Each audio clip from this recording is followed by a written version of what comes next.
Investing in CSGO and CS2 skins has been a somewhat hot topic for the past few years, and if you have been around and used your common sense the right way, you most likely increase your inventory value by an additional digit or even two. In hindsight, making money in CS2 and CSGO seems to be a bit easier than in traditional money markets, but there are some simple lessons and ideas that need to be followed in order to get better results. From my own experience, I can tell you that these concepts, if executed correctly, can help you keep afloat throughout the good and bad times. Hello and welcome. This is Fizz, and thanks to GamerPay.gg for sponsoring this video. This skins marketplace is offering 0% sales fees and purchase fees if you're using a wallet balance, which is by far the best offer among all the CSGO and CS2 marketplaces out there. You can sign up using my code to get a €5 bonus for a purchase of €50 or more, and now let's get back to the video.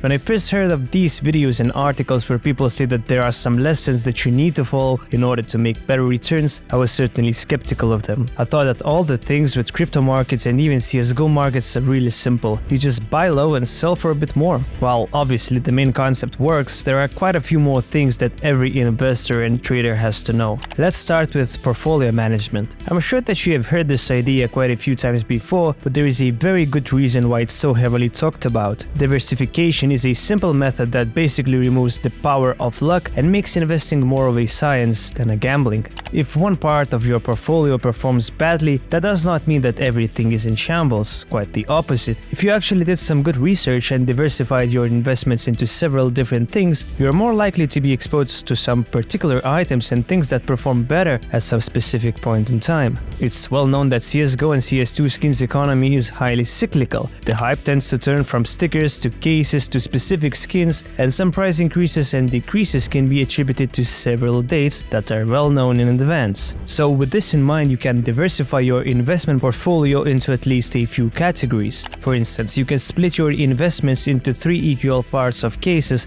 stickers or capsules and skins. All these proportions are decided by the investor himself, as different allocations carry different risks.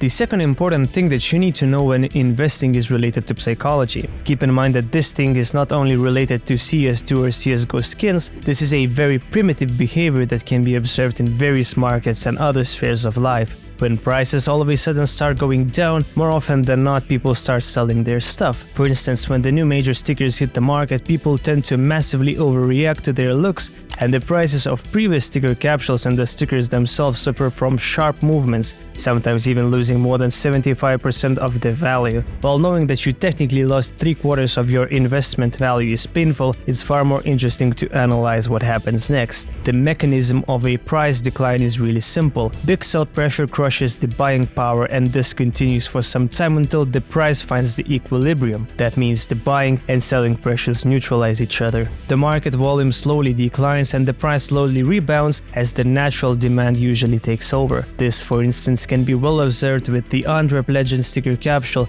the Stockholm capsules and even some particular skins. As a matter of fact, Antwerp capsules have already doubled from their lows in just 4 months.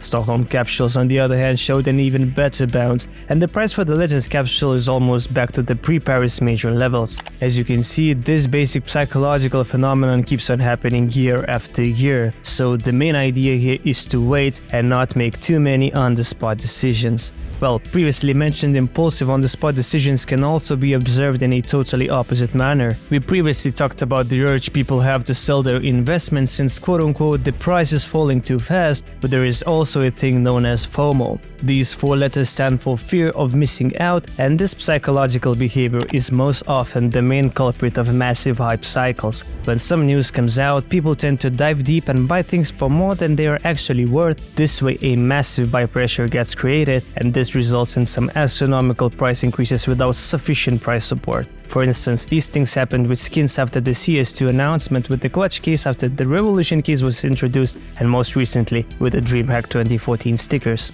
If we observe these market trends more closely, we can see that almost all of these graphs retrace in the next month or two, leaving those FOMO buyers at a loss. All this because the organic buy pressure was never in place to begin with. So this basically means that if you see prices going up all of a sudden, you are already too late, my friend. Remember that there are always better opportunities out there, so don't follow the fear of missing out.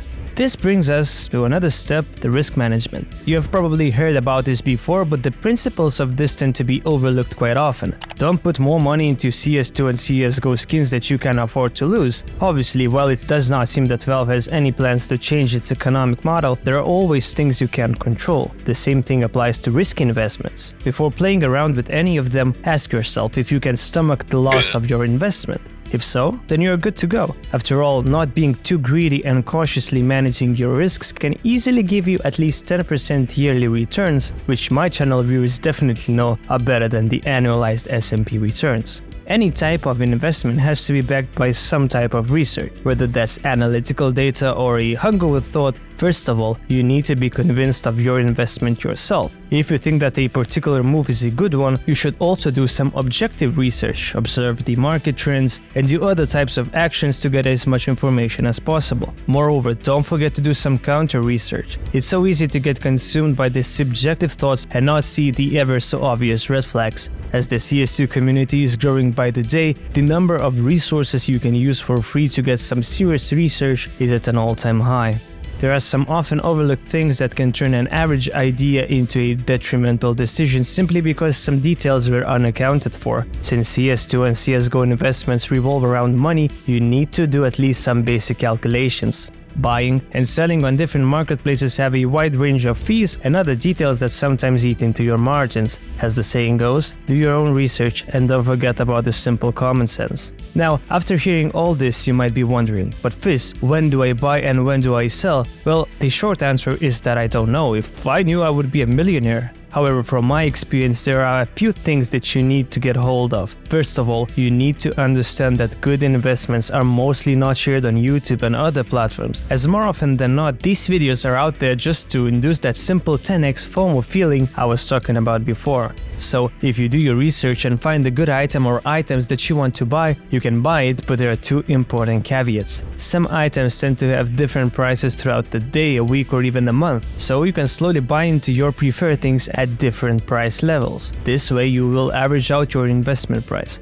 Also, don't forget to set a goal. A purchase does not equal an investment. If you buy something, you need to know when do you want to sell it. Whether that's a 10% profit you're hoping for or even 100%, you need to have this objective in your mind. Sometimes it's better to take profits at your initial sell prices and be happy about it, rather than have philosophical thoughts about not being able to sell at the top. If you stick to this idea and not get too greedy, you will have the best tools to remain immune from some of the unexpected news and price crashes. Lastly, don't marry your investments. It's always nice to buy things that end up going up in price, but that's not always the case. If you made a mistake and your investment is not performing too well, look around for better options and sell it. Take that loss and move on to something that can actually be more rewarding.